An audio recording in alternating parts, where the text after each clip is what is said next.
in the way that the asker wanted. And one of the things that they mentioned in their follow-up is that there's no other pollutants that go up the stacks, and there's no HAPs that go out the stack. So I think what we want to talk about there is that although we regulate those hazardous air pollutants through those federal regulations, that it's not that there's zero hazardous air pollutant emissions that will be coming out the stack. So I don't know if you can talk a little bit about the levels, and maybe we might even want to go back to that slide where you showed things. I can't quite remember if the detail on there might not be good enough, but I think that Kaitlyn shared the link to that technical fact sheet that'll have a little bit more information. But I thought you might want to just follow up, because it seems like we weren't as clear as we wanted to be on that response.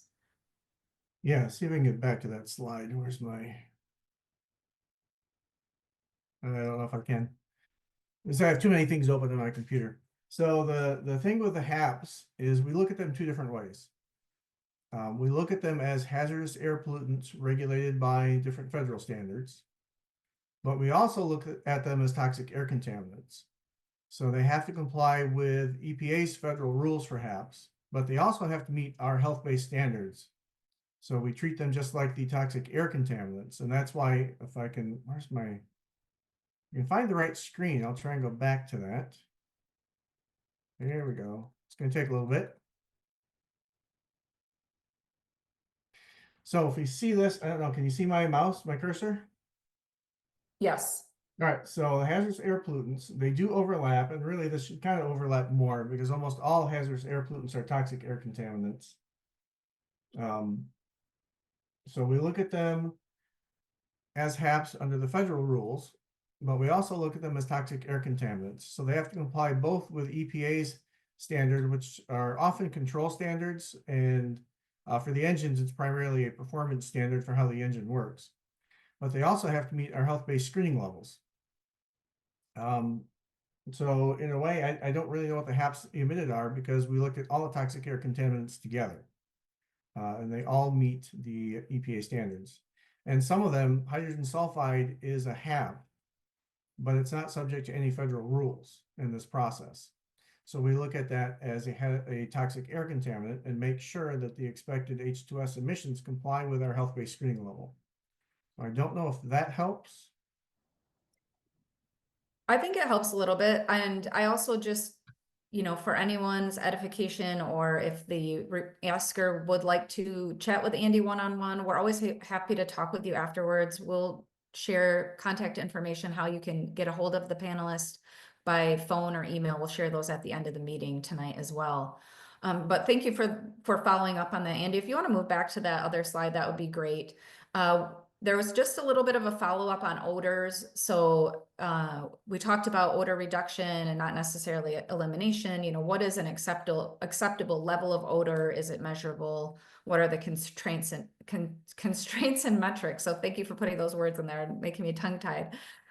So one of the things that Tammy talked about is the process that we use to evaluate odors. Now, of course, we don't expect there to be odors at all. That doesn't mean that sometimes things might happen. You might experience an odor. If you experience an H2S odor, we would encourage you to get a hold of Tammy right away. So use that portal, give her a call, send her an email. If it's after hours, we will also share our pollution emergency reporting system line. We'll share that at the end of the evening as well. So the way our process works is we use a kind of a 3 levels of looking at things. So we use intensity, duration, and frequency. So it needs to meet those different requirements. That's why Tammy going out there and actually experiencing the odors that you're experiencing is a really important part of this. So there was another question that was a little bit related to that. And it was like, well, what are the penalties if they exceed some of these limits, including odors, including emission limits, including stack testing, any of the things that we've talked about in the permit. So the permit's issued and they don't comply, what happens? We don't have an enforcement person on tonight, but I think Tammy can talk a little bit about what that enforcement process looks like from her perspective. If there was a violation, she would write a violation notice. And then Tammy, do you mind kind of walking people through that sort of violation notice process? And then, what our expectations are, and then what would happen if we did have to take escalated enforcement against a company? So if there's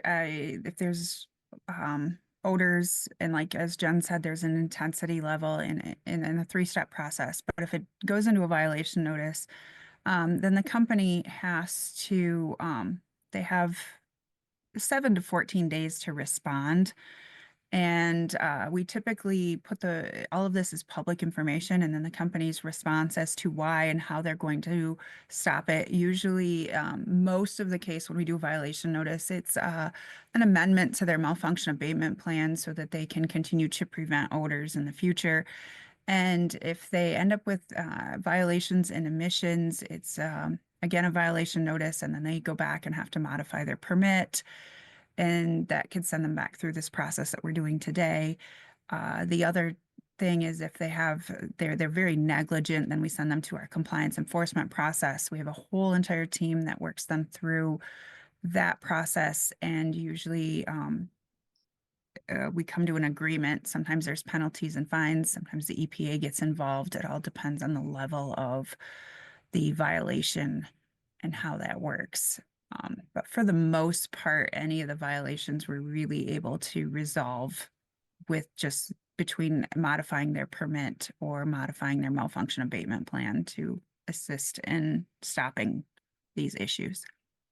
Yep, and like you mentioned earlier, the goal is to address any of these issues as quickly as possible, because we certainly don't want community members to be experiencing odors or for the company to be out of compliance. I mean, our goal is to make sure they stay in compliance and that the community stays protected. So I'm going to switch over to Alec. So Andy and Tammy can take a little break there, get a drink of water. Alec, this question is for you, and it's about the modeling. So if you don't mind talking a little bit about the modeling process in general. And the question specifically says probabilistic or deterministic. So I'm glad I think I said those words correctly. They were tough ones for me tonight. But they would like you to address is uncertainty non-stationarily factored into the model. So I think you can see the question there. I want to make sure that I represent it appropriately. So Alec, I think you can see the question. If I messed up what I was asking you, please go ahead and fix that for me if you don't mind. Good. So first off, it's deterministic. So AirMod gives you, or the model we use is called AirMod. It's agreed upon by EPA and the American Meteorological Society. So it's deterministic. So it gives you a single predicted concentration value for whatever pollutant you're modeling for. But to get more into the nitty gritty for the modeling, so we get the parameters for the facility from the facility. So we take those parameters and all the building stacks, the buildings themselves, the height, lengths, and widths, and we build them within the model itself to as much of a T as we can get to. We use different kind of programs to kind of zoom over the facility and kind of line up the buildings and the stacks as much of best of our ability as we can get to. Then we take those stacks and their parameters, the emission rates, the exit temperature, stack height, the diameter, what have you. And then we run the model, and more so of a three-step kind of stage specifically for criteria pollutants, which would be your PM2.5, PM10, SO2, and NO2 for this application specifically.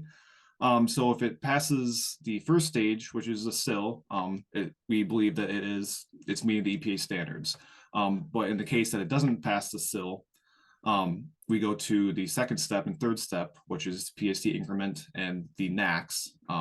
They're more stringent kind of modeling parameters that we use based on EPA regulations. So Alec, can you pause, because you just did a lot of Yes. So I would like you to please start at the SIL. Yep. And do the NACs again. I know we've talked about it, but people that aren't familiar, we want to make sure we're communicating without those acronyms if possible. So SIL stands for the significant impact level.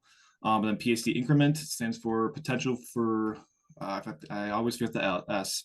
I can get back to you about that one. The NACS is the National Ambient Air Quality Standards set by EPA. So each of those pollutants have different levels of pass or fail levels. And as Andy went through more so in the presentation, they went through SIL, PSD, and NACS modeling, and they all exceeded the SIL level. So that's why we did PSD increment and NACS modeling. And then Andy talked about, and you can see in the technical fact sheet that they all passed the additional modeling that we did. And going more so about the model, how we actually get those concentrations around the facility, we build a network of what we call, or what is called receptors, which is what Annie touched on a little bit. And those are more so pseudo monitors that we put into the model. And for this facility specifically, I built around over 16,000 receptors around the facility. So it's 16,000 kind of pseudo monitors picking up concentrations around the facility, which goes about, I forgot how many kilometers, but it goes a number of kilometers around the facility, picking up concentrations based on whatever pollutant that they're emitting and what we're modeling for. There's also meteorology that we put into the model as well. We use 5 years of meteorological data for criteria pollutants, and the station that we used for this facility was the Robin Hood airport up in Big Rapids. That's the closest airport to this facility that we used. So that's a little bit more about the process. Apologies if I stumbled over my words a little bit, but hopefully that answered your question. If not, please ask a follow-up, or you can get in contact with me. Yeah, thanks, Alec. Don't go away. I wanted to ask just a quick follow-up. You talked about meteorological conditions. Can you just let us know what ones typically you insert in the model? Just because I know we had a question about someone who lives a certain direction away from the facility, and so people might be kind of thinking about what actually goes into that. And those, you called those pseudo receptors or monitors. I like to call them they're like little virtual air monitors. So it's like as if you had a little monitor pretty much everywhere. What did you say? 16,000 of those. So a lot of them for this specific project. So if you don't mind just talking a little bit more about meteorology, I'd appreciate it. Yeah. So like I said, we use 5 years of data. So for this one, we did years 2019 through 2023 to predict the emissions for this facility. So we look at wind, temperature, precipitation, basically any kind of meteorological parameter that you can think of, that you can just look up on your weather app or what you hear on the news. That all goes into the model, and anything that will meteorologically that will affect the emissions from this facility is being put into the model to give us the utmost real kind of simulation that we can create to see what the actual emissions would be going forward. Yeah, thanks for that. I appreciate the clarification. I think it's helpful just to understand it. You gave us a nice rounded out high level view of how the modeling works. So I appreciate that. We had another follow up on odors. So I think what we're not doing a good job of talking about it, and I apologize for that. So again, it might be better one-on-one conversation just so that we can have a little bit more back and forth. But the person had a question about whether or not it's something measurable. Do we measure it with a device? Is there a way that we can say, this odor comes from this level? So here in Michigan, we use our inspection staff to do our odor investigations. That's part of it. Our inspection staff go through a specific odor training to learn how to identify odors, to learn how to determine how intense those odors are. So yeah, it can be a frustrating process if there are odors that tend to be persistent for community members. Like we mentioned in this case, we don't expect that there will be. But if there are, then we're very diligent in chasing those down and making sure that community members have relief from those odors. So it is a process where our inspectors, like Tammy, and if Tammy's not available, there'll be another inspector that goes out, does their investigation, which includes making sure that they understand how intense those odors are. We do use a very prescribed scale, with 0 being not present to 5 being extremely objectionable. Typically, an inspector will write a violation notice if we get intensities 3 or higher. And so it's not something that we go out and try not to write a violation notice on. Odors are something that can be very impactful to community members. We understand that. And so it's definitely something we take very seriously, which is why we train our staff in the way we do. So, but there is that aspect of that intensity. How long do those odors last? Are they fleeting? Are they there for an hour? What is going on with that? It is part of that assessment that gives us that more holistic view. And then what is the frequency? If you're getting a 5 odor one time and it's there for, 10, 15 minutes, an hour, that's going to be something that the inspector is going to take into consideration. If you're getting odors that are 2 or 3, but you're getting them every single day and we're hearing from you every single day, again, that's something everything that we're going to take into consideration. So even though our process does seem a little bit subjective, it really is pretty prescribed. Our inspectors are highly trained and they are going out and investigating these with community members in mind. So I do appreciate you pushing back on that. You know, again, I'm sure Tammy is more than happy to chat with you one-on-one about it. And certainly if you are experiencing any odors from this facility, if it gets built, or any other facility, you know, we'd welcome talking with you about that. All right, I would like to talk a little bit about okay, so there's a question, this is a two-parter. One of them we aren't necessarily going to be able to respond to, but Andy, I'm gonna push this one to you first, but you might not be the right person to handle this question. Alec might be able to chime in on it. But it's, can we talk a little bit about the particulate matter dispersal and potential accumulation? So I don't know that what exactly we did as far as that review for this permit. So I'm going to pass it to you, like I said, first, Andy, and then we will go to Alec if necessary. And then the second part of that question is how will that affect fish and wildlife? So that might be something we need to send to one of our other EGLE staffers, and we might not be able to answer, but I wanted to make sure I called that out. So Andy, sorry to you. No, that's all right. Yeah, so we did dispersion modeling, which evaluates the concentrations in the air that people would be breathing. And so that's what we evaluate with the National Ambient Air Quality Standards. We did not do any deposition modeling, and that would be what accumulates on the ground, because this is a small source. And based on our history in, I don't know, however many years, I've been doing this almost 30 years, we would not expect any deposition impacts from this facility. Because they're not emitting nasty toxic metals and the emission rates are really fairly low. As far as wildlife and the lake, the National Ambient Air Quality Standards for the PM10 and 2.5 evaluate not just human health effects, but they evaluate other environmental effects as well. So our toxic screening levels primarily focus on human health. But the National Ambient Air Quality Standards that we did for the PM10 and PM2.5 for the particulate, those evaluate environmental effects as well. Thanks for talking through that, Andy. Alec, did you have anything to add? I just wanted to make sure I gave you opportunity if you did have something. In terms of like the spread of for PM10 and PM25, as Annie mentioned, the highest concentration that I saw was right by the facility. So it's not going further away from the facility where people will be living or anything. So it's very concentrated right by the facility. And even then, that is below the standard. That was just the highest concentration on your model. All right, thanks for adding a little bit there, Alec. So we're getting a little bit past 7, so we're going to switch over to that hearing portion of the night, but there was one other question. I'll talk a little bit about it now, and then I'll try to give you a little bit more information after we get through the hearing part. So the question was just about future public hearings on water and land implications. How do people find that out? So the next meeting is going to be February 5th. It's going to be, I'll tell you where it's going to be. I can't remember off the top of my head, and I apologize, but I've got it on a slide for you a little bit later here. It will be 6 to 8 that night. It will be in person. There will be air quality staff there, water, and our geological services division. And I probably got that wrong because they just changed their name and I'm still not great with it. So I apologize for that.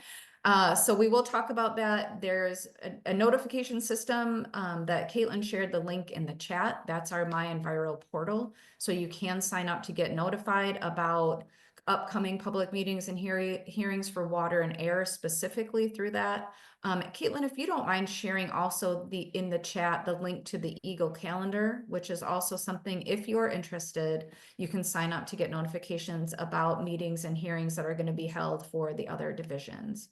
So thanks very much for that question. Greatly appreciate that. Panelists, thank you so much for being on tonight and for going through those questions. Greatly appreciate that. If you want to go ahead and turn your cameras off. And if you don't mind getting yourself ready for the hearing, we'll get right to that. There's just a little bit that I want to go over here before we actually get into that technical portion of the night. And that's just a little bit of information about public comments. So we talked through this because in the past, we've gotten a lot of questions about this. You know, what comments can we put? What comments can't we put? It's something that people ask quite frequently. So one of the things that I like to just mention is that everyone is free to submit a comment saying anything.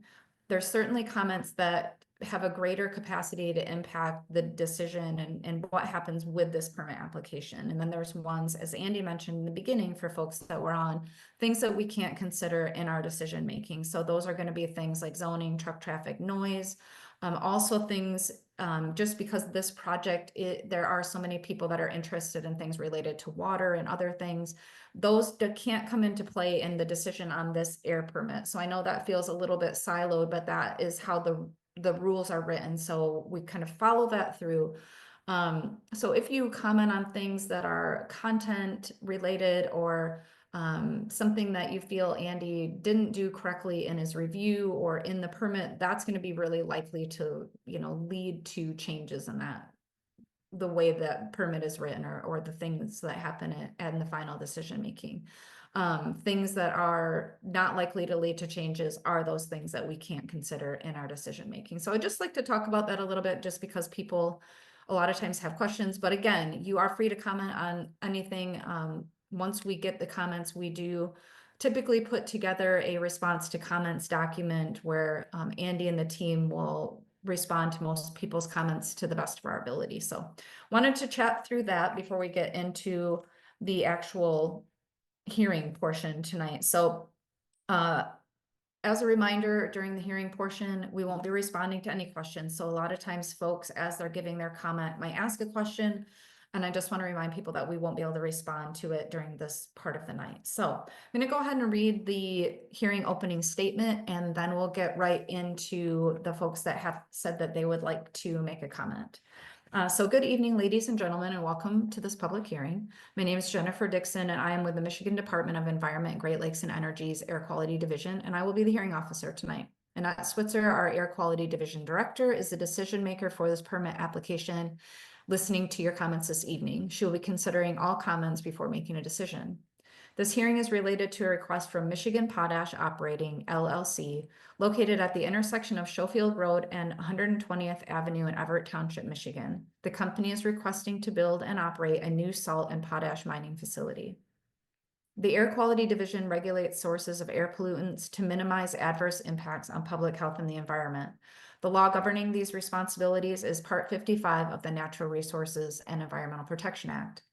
Before installing and operating new equipment, the company must obtain a permit that complies with Michigan's air quality laws. The equipment must meet state and federal standards, including health-based standards. The permit will include emission limits and operational conditions to ensure these standards are met. Tonight's hearing allows the public input on the draft permit, which is still under review. No decision has yet been made. Your comments can help determine whether the permit is approved or modified. However, we can only consider comments within our authority and cannot address concerns such as zoning, traffic, or noise.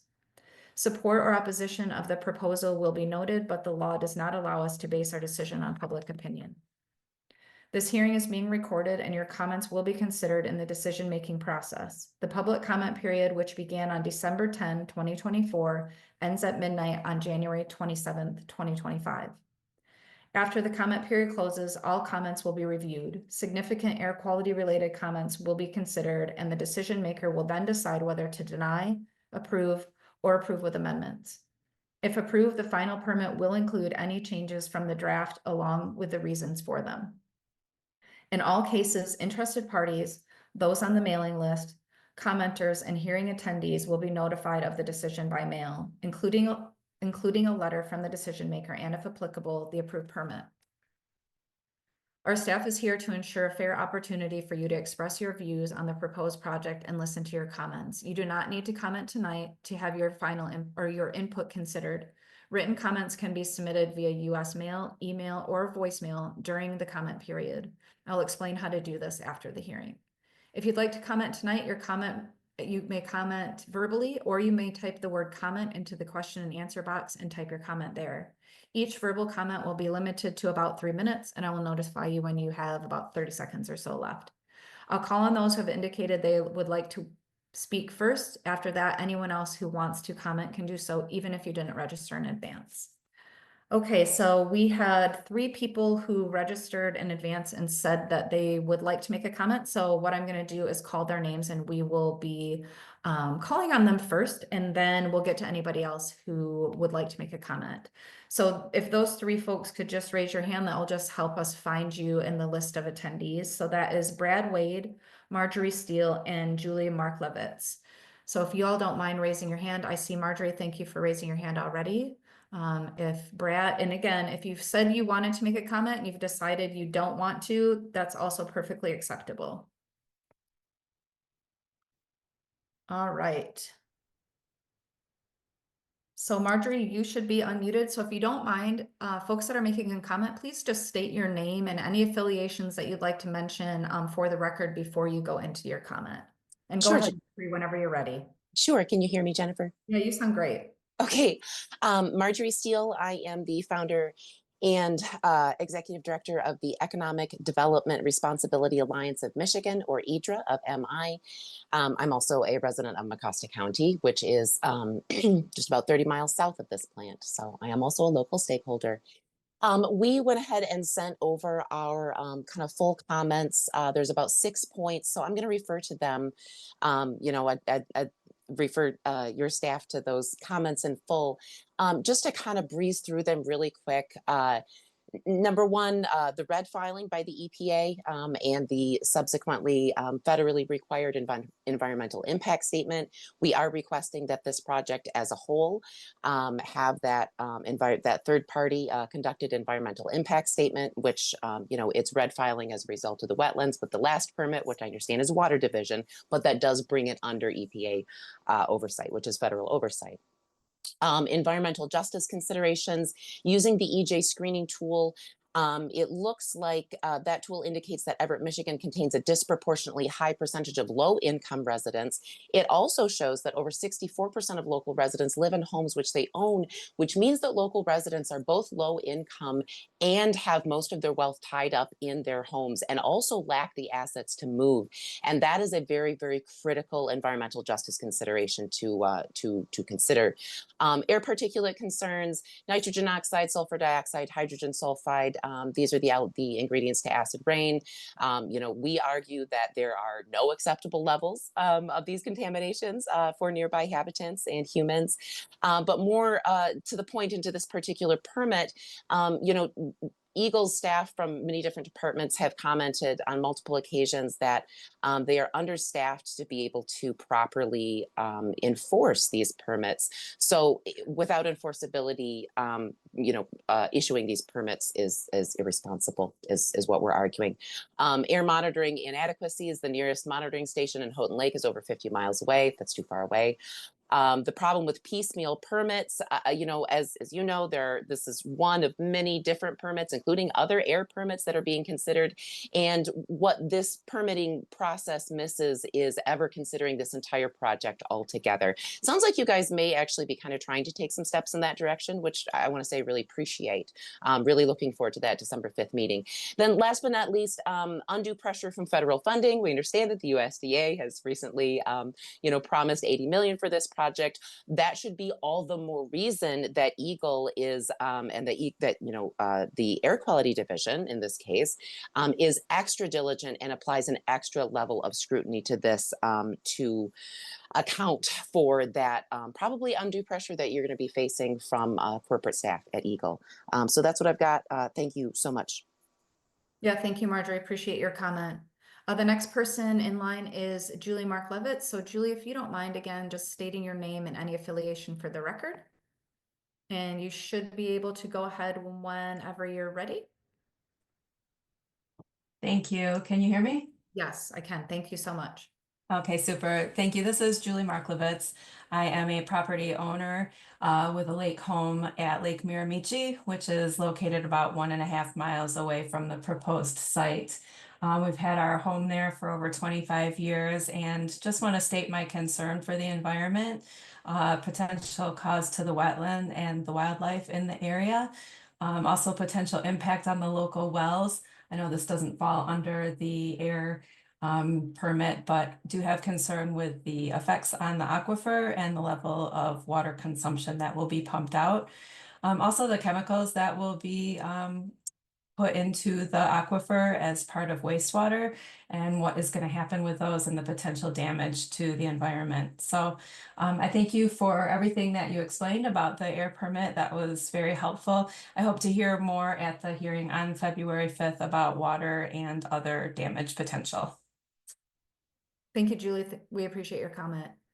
So those are the folks that we had that had already indicated they would like to make a comment. If anyone else on the meeting tonight would like to make a comment, if you don't mind just using that raise hand icon at the bottom of your screen, that'll raise your hand for us. So you'll rise to the top of the list and we'll be able to unmute you so that you can provide your comment. So as folks are considering whether or not they want to make a comment tonight, just a reminder that we will have more days after the end of this meeting until January 27th to be able to submit comments for this draft permit. So we're more than happy to take your comments in other ways, and we will go over that with this in a little bit once the hearing portion is over. So I'll just give you a second to consider whether or not you'd like to make a comment tonight. And again, just click that raise hand icon and we'll be able to see that you'd like to make a comment.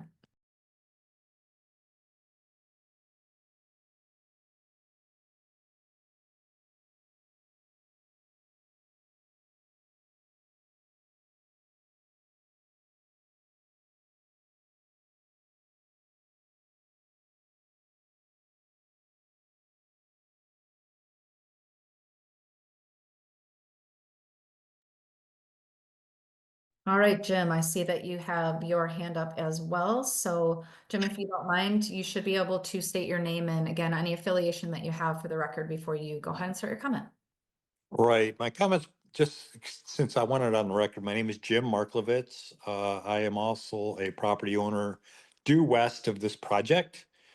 And I believe it was Marjorie that spoke, and I concur on almost everything she says. I'm from a concerned citizen.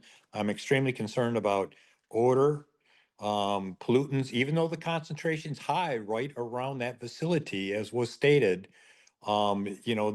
Things spread, throughout. And I am concerned about long-term, obviously due west of the facility, the components of potential, acid rain and long-term effects it has. That's all I want to state.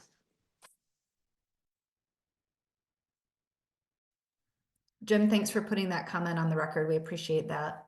I'll just give you guys another minute or so, just in case anyone else would like to make a comment. I don't want to cut things off too early for sure. If we didn't get to your question tonight, because we did have a couple that came in after 7, we'll respond to folks directly. We have your email address from when you registered to the meeting, so we'll have staff respond to you directly. And then there was a couple of those that came in that were more water related, not necessarily something we have the expertise to be able to respond to tonight. So we'll make sure that the folks that can answer those questions get those questions and respond back to you too.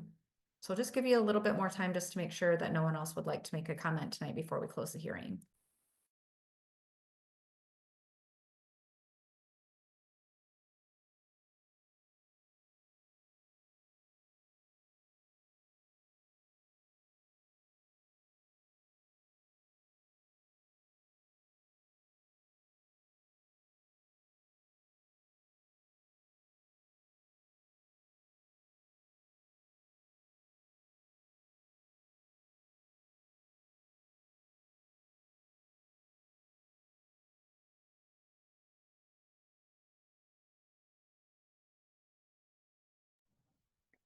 Annette, I'm not seeing anyone else who would like to make a comment. Are you okay with me closing out the hearing?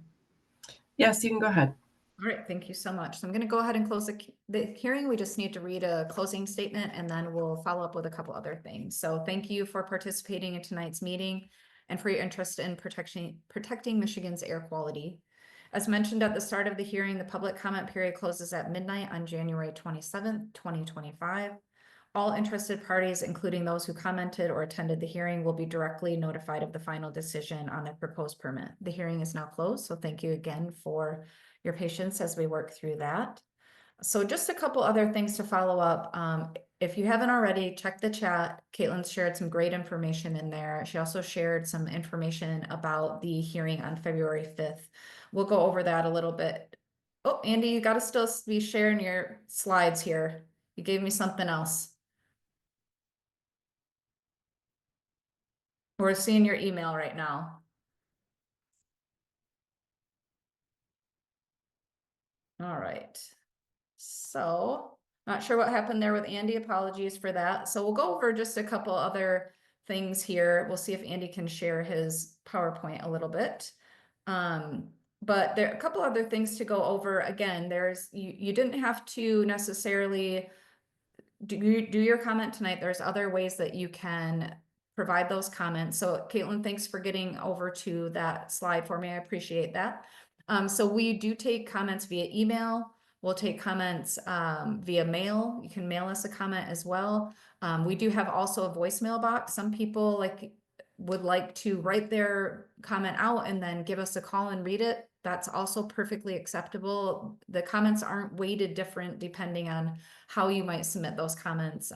We like to say we will take comments written on a napkin. We're not particular. We'll take them any way that you would like to give them to us. So here's that information about sending those in other ways. You can also find all of this at michigan.gov/EGLE air public notice. That's our sort of hub for public notice information. Again, you can also find all of this in the My Enviro portal. So going forward, there's going to be a lot more information shared there. So folks who have access to the internet can definitely get that. So Kaitlyn, if you don't mind advancing the slide for me. All right, so what information can you find on there? We have a lot of information, of course. Sometimes it's information overload, so feel free to reach out to us if you need us to kind of help you parse through that. We're more than happy to do that. So that proposed project summary, high level overview of what the company is requesting, what our review looked like. The technical fact sheet, Andy mentioned this several times. This is a deeper dive into the rules, the regulations, our review. So if you want to get kind of into the meat of what we did for this project, that will be something that you might want to read. The proposed permit terms and conditions. So that is what we're here to really comment on tonight, are those kinds of things. Links to the meeting recording. So speaking of that, once the meeting is over, we will take the meeting recording. We will be able to upload it to YouTube. Kaitlyn will send everybody an email that contains all this information we talked about, linked to the recording, as well as copy of these slides in case that's helpful. Some people do appreciate that. So she'll get that out either tomorrow or probably more likely on Monday. I just want to let folks know that because we do have to process these videos and make sure that they are working properly. So let me see here. Yep, Kaitlyn, thank you for that. So again, this information session that we talked about on the 5th, this isn't going to be a hearing like we had tonight, but it's going to be more of an informational session. And I think I might be misspeaking, but I think it'll be a little more open housey too. So there'll be a lot of EGLE staff there that you can ask questions to. And, you know, we really hope that you take advantage of this and let other people know that this is going to be happening. You know, we really want to make sure that community members that are interested have an opportunity to ask us their questions and get answers and work with us on this. So that again, February 5th, 6 to 8 at the Osceola County Fairgrounds building. So we do have the address on there as well. We'll be sharing some of that information in that follow-up email too. So feel free to just forward that email on to folks who, you know, couldn't be here tonight. Kaitlyn, do I have one more slide here? Or is this my, yes, sorry, apologies. This is how you can get a hold of us. Very important information. So if you only have a second to write down one person, because you need to get a hold of somebody before you get that follow-up from Kaitlyn, just go ahead and write Andy or Tammy's down, and they're more than happy to get your questions if they can't answer them to the people who can. We will put this information again in that follow-up email, so you'll have that if you didn't get a chance to jot it down tonight or take a screenshot or whatever. I think that is the end of the information that I have for people tonight. So again, we really appreciate all the people that came out and attended the hearing and the meeting and listened in, and of course asked great questions. Really appreciate you. Hopefully you have a great rest of your evening. And Kaitlyn, whenever you're ready, if you want to go ahead and close the meeting, I would appreciate that. And thanks so much, everybody.